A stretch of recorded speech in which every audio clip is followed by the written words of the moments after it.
Sup les jeunes, aujourd'hui, en début de cette nouvelle année 2019, je vais faire une petite vidéo pour montrer comment acheter du Bitcoin. Je vais essayer d'expliquer grossièrement c'est quoi le Bitcoin, comment on peut en acheter, puis la différence entre l'argent normal, le fiat et une crypto-monnaie. Pourquoi on en est rendu là, pourquoi c'est nécessaire dans la société dans laquelle on vit maintenant. Évidemment, j'ai déjà fait une vidéo là-dessus, mais je me suis rendu compte que la vidéo était vraiment désuète, trop long et déjà daté. Évidemment, dans la technologie de même, tu deviens daté assez vite. Fait que j'en refais un autre pour le 2019. On va regarder ça short and sweet. Puis si t'en as rien à battre du comment ou du pourquoi, il n'y a pas de trouble avec ça. T'as juste à jumper à 19 minutes 15 secondes. Comme vous l'avez remarqué, CryptoBab à l'appareil.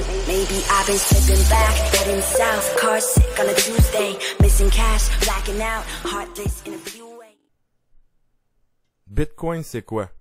C'est quoi cette monnaie digitale-là que tu vois pas, que tu peux pas toucher, mais que tu peux envoyer à quelqu'un d'un autre pays entièrement en ligne en quelques secondes? Ça te coûte peu de frais, mais qui a quand même une valeur.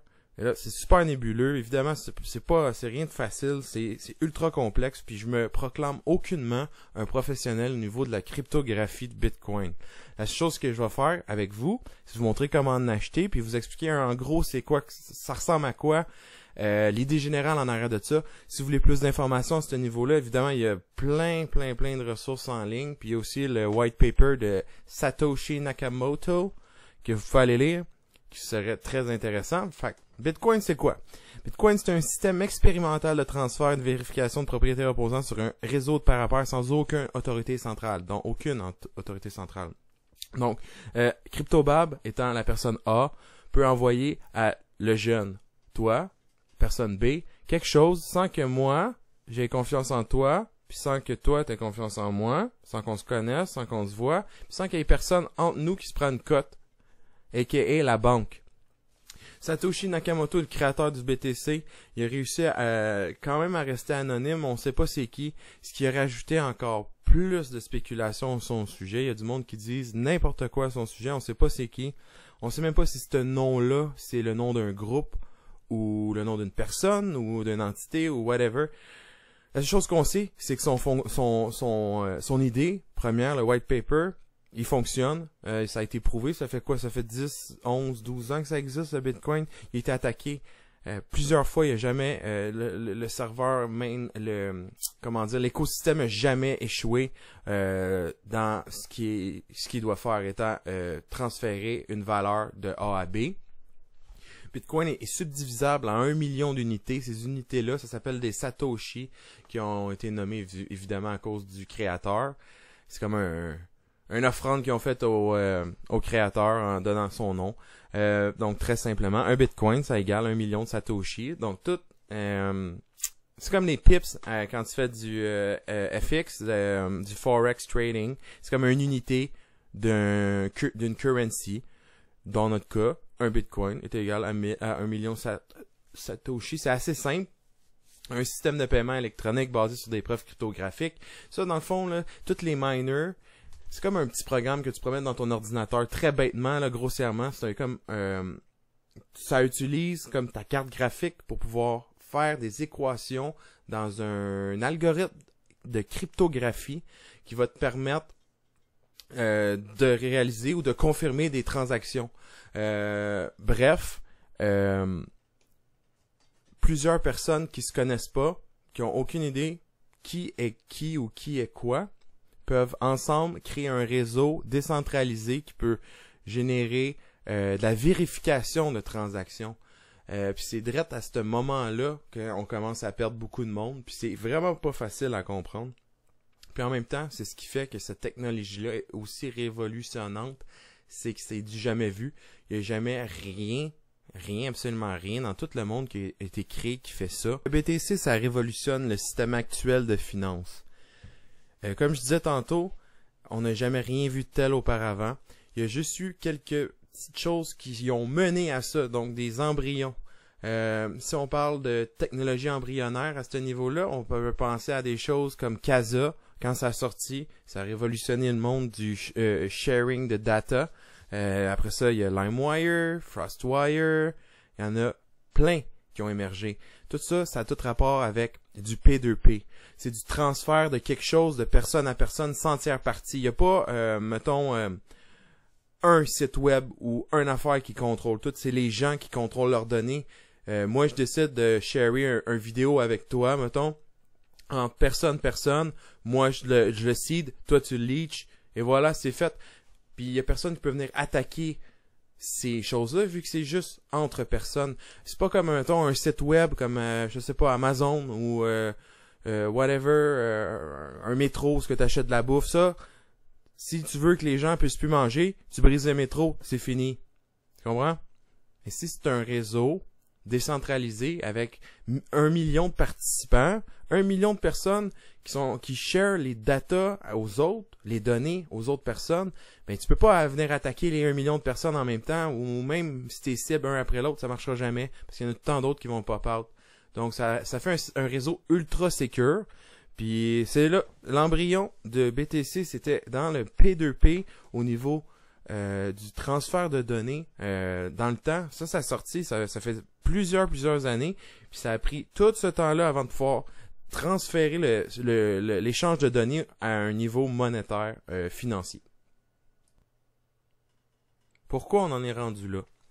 Pourquoi on est rendu à avoir un besoin d'avoir une monnaie digitale qui est borderless, qui prend quelques secondes pour faire des transactions, qui permet à A de transférer à B une valeur sans que A connaisse B, sans que B connaisse A, sans qu'il y ait un tiers parti entre les deux qui se prend sa cote. Pourquoi on a besoin de ça maintenant? Il faut aller dans le passé pour pouvoir avoir une meilleure idée de notre présent, puis en même temps de se faire une idée pour le futur. Donc, j'ai été chercher quelques dates importantes, puis je vais vous faire un petit briefing là-dessus. Évidemment, je suis vraiment pas un historien financier. J'ai aucune qualification là-dedans, mais je trouvais ça intéressant de pouvoir comprendre. Ça sort de où, là, cette monnaie digitale-là? Ça sort de où, BTC, Bitcoin ou les crypto-monnaies en général? Avant, la monnaie d'échange, c'était l'or. Tout le monde se souvient de ça. C'était juste de l'or, tu troquais ta pépite d'or contre de la bouffe ou contre un shelter, contre un cheval, une calèche, whatever. Jusqu'en 1944, là où l'accord de Bretton Woods a été signé, mise en place d'un taux change fixe ajustable à plus ou moins 1%, fixé sur le dollar américain lui-même, rattaché à l'or sur une base de 35$ pour un once d'or. Donc, 35$, ça valait un once d'or. Donc, mettons, tu avais une trésorerie dans ton village ou dans ton pays ou whatever, il y avait tant d'onces d'or, ben il allait émettre tant de dollars.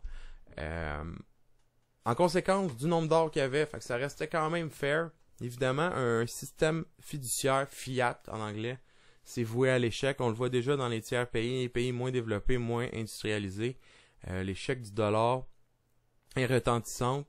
C'est voué à l'échec dans le fond. C'est un système qui est fait inflationnaire, qui a été obligé d'avoir des taux d'intérêt, des taux d'inflation, sinon ça va s'effondrer. Puis s'il y a un crash économique, vraiment là, un gros crash économique, ben tout le système s'effondre au complet. Comme on a vu, je crois de mémoire, au Venezuela, quelque chose du genre, le dollar valait fuck all, ça valait plus rien, puis le monde s'égarochait, et il se faisait des lits avec, ça traînait dehors, pitchait ça par les fenêtres, ça valait plus rien. On s'entend qu'un billet de dollar, whatever, canadien, euro, yen, c'est juste un bout de papier, là. Puis la seule chose qui fait que ce bout de papier-là vaut quelque chose, c'est la confiance dans le système actuel dans lequel on vit depuis toujours. C'est rendu normal maintenant qu'un billet vert ici au Canada, ben c'est 20$, ça vaut 20$. Pourquoi ça vaut 20$? Ben je sais pas, ça vaut 20$, c'est le même depuis toujours. Les gens se posent plus de questions. D'où l'importance d'avoir cette révolution-là qui est la crypto-monnaie, parce que notre système financier actuel est complètement désuet. Ils vont juste augmenter l'inflation, ils vont collecter plus d'argent, après ça, ils vont juste printer encore plus de cash.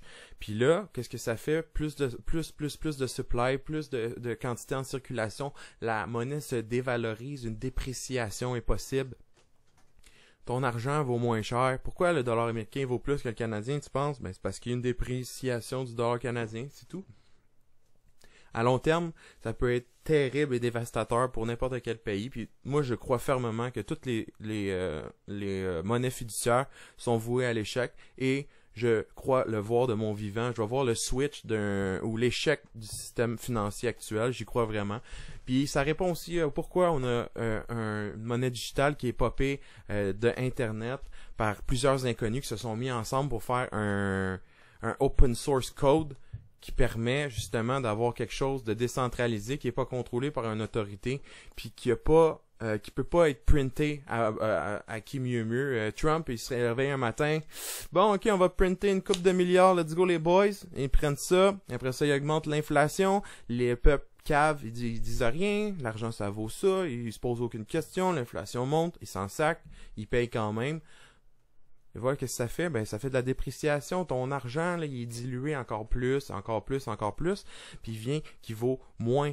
L'inflation, là, la banane, elle vaut pas plus cher.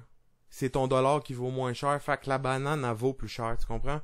C'est pas le gaz qui va être plus cher tout le temps. C'est sûr qu'il y a une variance dans les matériaux, là, mais la dépréciation d'une monnaie fiduciaire, on peut pas s'en sauver, malheureusement, à moins de changer le système actuel.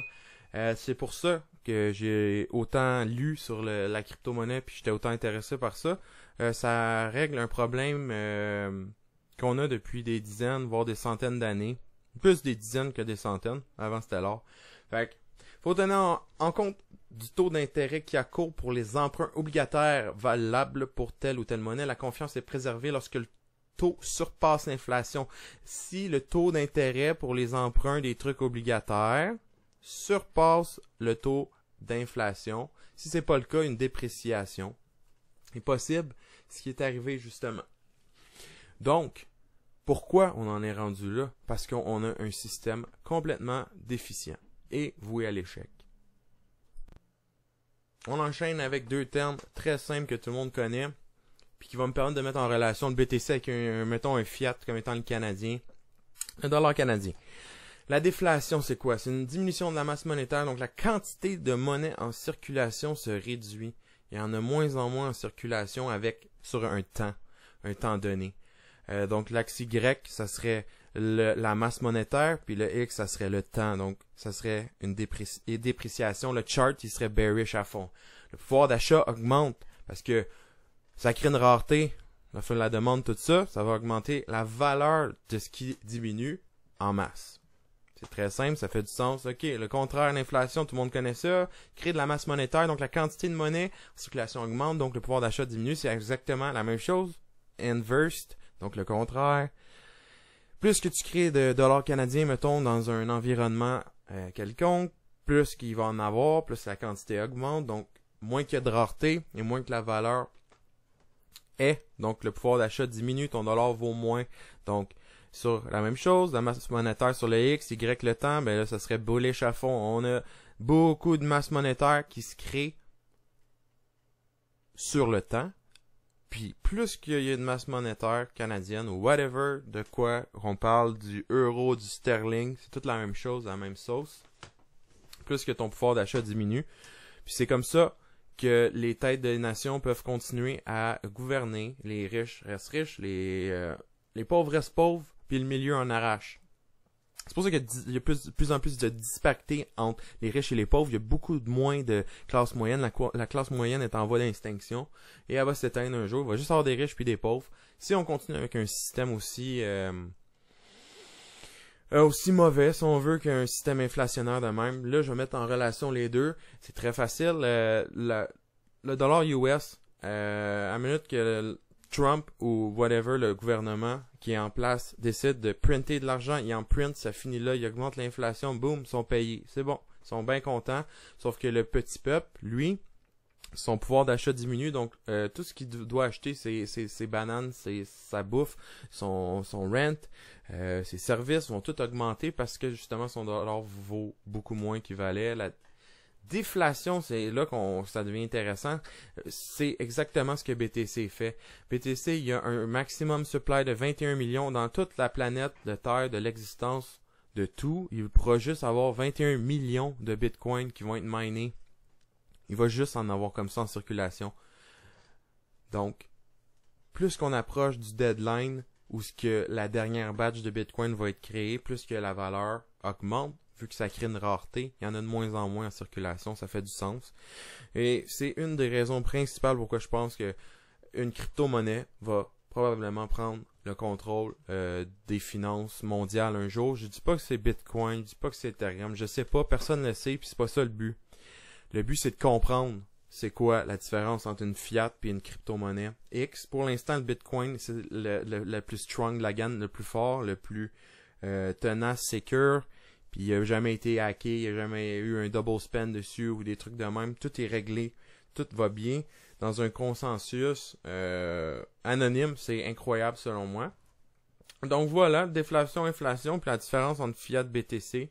Évidemment, ça pourrait être une autre crypto-monnaie, mais pour l'instant, le BTC est quand même le leader. Fait on va parler de BTC avec son 21 millions maximum de supply. Ce qui en fait un objet financier déflationnaire, ce qui est excellent à mon avis, parce que ça va créer de la valeur dans le temps. Donc, le moment clé tant attendu, comment en acheter concrètement, sans parler d'histoire ou whatever. On y va direct dans le vif du sujet. Ta monnaie digitale BTC peut se vendre ou acheter en P2P, c'est-à-dire personne à personne. Peut recommander, très difficile car il faut avoir confiance envers le vendeur. Qu'est-ce que je veux dire par là? C'est vraiment ce qui est écrit en fait. C'est que, mettons, CryptoBab, il y a des BTC à côté, puis toi, le jeune, tu vas acheter à CryptoBab, ben il faut que les deux, on se trouve un terrain d'entente ou que tu aies confiance assez pour que je t'envoie le BTC après que tu m'as envoyé l'argent, ou que moi j'ai confiance en toi, fait que je t'envoie le BTC avant, puis toi tu m'envoies le cash après, mais là c'est vraiment pas facile. Fait que qu'est-ce que les gens font quand ils veulent faire du P2P? Ils font affaire avec un tiers parti et un escrow. Rendu là, c'est quasiment, à moins que tu aies un deal, parce que des fois, quand tu t'en vas over the counter, OTC, tu peux avoir un petit 5% de deal ou whatever. Quand tu achètes des grandes quantités, ça peut être intéressant, mais pour des petites quantités, ça vaut absolument rien le P2P. Selon moi. Donc, on va y aller avec la solution la plus facile, étant d'aller sur un échange. Voici quelques échanges comme exemple. J'ai mis ici quelques noms d'échanges que j'aime bien personnellement. Tout ce que vous voyez dans mes vidéos, là, c'est mon opinion à moi, personnelle. Donc, il y a Coinbase, il y a Quadriga, Bitfinex, Kraken. Il y a Binance aussi. Coinbase, c'est cela que je vais vous montrer. Je suis tellement dédié envers vous autres, ma gang de jeunes, que je vais vous montrer comment en acheter vite, là, quickie style, ça va prendre même pas 5 minutes, on a nos BTC, je vais mettre un petit 50 là-dedans sans stress, fait que c'est ça là que je vais vous montrer à soir Coinbase, parce que c'est facile avec la carte de crédit. Quadriga, c'est un petit peu plus complexe quand tu veux relier ton compte à une carte DB, j'ai réussi à le faire au niveau de BMO, mais regardez mon ancien vidéo, j'explique comment le faire, puis c'est assez compliqué, fait que je parle au gérant puis tout, fait que si tu veux en acheter là, puis t'as du cash, tu as une carte de crédit, Coinbase c'est la meilleure truc. Bitfinex c'est l'échange que j'aime le plus au niveau du trading. Ils sont vraiment équipés là pour vraiment les traders. Le seul problème, il faut avoir 10 000 US minimum pour pouvoir trader au margin sur Bitfinex. Mais une fois que ça c'est fait, là après ça, tu as accès à tout. C'est vraiment un échange supérieur. J'ai vu aucun échange à part peut-être Coinbase Pro qui était GDAX avant. Coinbase Pro c'est de la bombe aussi. Bitfinex c'est de la bombe. Les autres, Quadriga, trader là-dessus c'est de la dompe. Kraken j'ai pas essayé. Bitrex, trader là-dessus c'est l'enfer. Binance, dégueulasse. L'enfer total. T'as même pas de stop. T'as pas les trucs de base. Le trailing stop c'est de base. Là. Un stop loss qui suit, c'est la base. Ils ont même pas ça. Un stop loss puis un target en même temps de profit, ils l'ont pas non plus. C'est désuet Binance au niveau du trading. Mais Binance, leur côté fort, c'est qu'ils ont une assurance si tu te fais hacker ou whatever sur leur échange. Ils ont un programme pour te redonner du cash ou whatever. J'ai pas checké tant que ça, je suis vraiment pas sur Binance, mais il est là. C'est un des top players. Puis Binance, il y a beaucoup de choix de altcoin ou shitcoin comme les gens l'appellent. Donc on s'en va direct vers la fin du vidéo. Avec un achat de BTC en live de Coinbase. On s'en va direct là. Donc les jeunes, vous êtes prêts à acheter votre Bitcoin, vous avez cassé votre petit cochon, vous avez le goût d'investir dans quelque chose de digital qui peut peut-être vous rapporter plusieurs pourcentages, plusieurs dizaines ou peut-être centaines de pourcentages de gains. t'es prêt à acheter du Bitcoin. Fait que là, tu t'en vas sur Coinbase, tu fais ton account, tu mets ta carte de crédit, sign in, une minute que t'es accepté, ça peut prendre quelques heures, des minutes même des fois.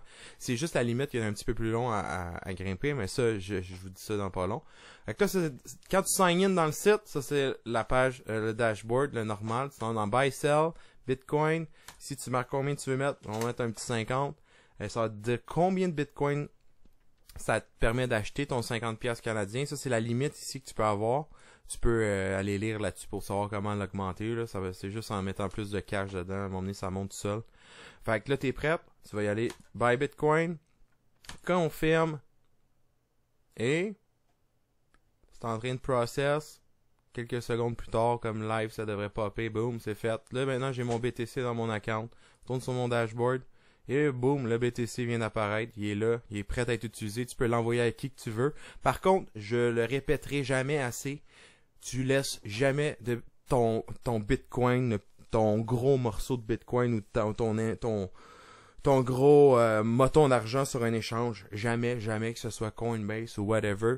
Jamais. Faut que tu contrôles les clés de ton Bitcoin. C'est la seule façon d'être le propriétaire légitime du Bitcoin. Donc là-dessus, je vais vous dire d'aller sur Ledger.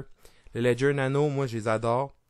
Je l'ai laissé tous les liens anyway, en bas. Là, je les laisse tout le temps dans la description. J'ai un lien pour avoir 10$ gratos sur Coinbase. Tu prends mon lien. J'ai un referral aussi sur Quadriga. J'ai un referral sur BitMEX. J'ai un referral pour justement les Ledger Nano, la clé encryptée qui te permet de storer tes crypto-monnaies hors ligne à l'abri des pirates. Puis tout, c'est vraiment un bon investissement. Pour 79$, c'est plus un investissement qu'une dépense. Moi, je recommande ça à tout le monde. Même avant de commencer à s'acheter de la crypto, achète une clé Nano Ledger. C'est pas cher, puis ça vaut vraiment la peine.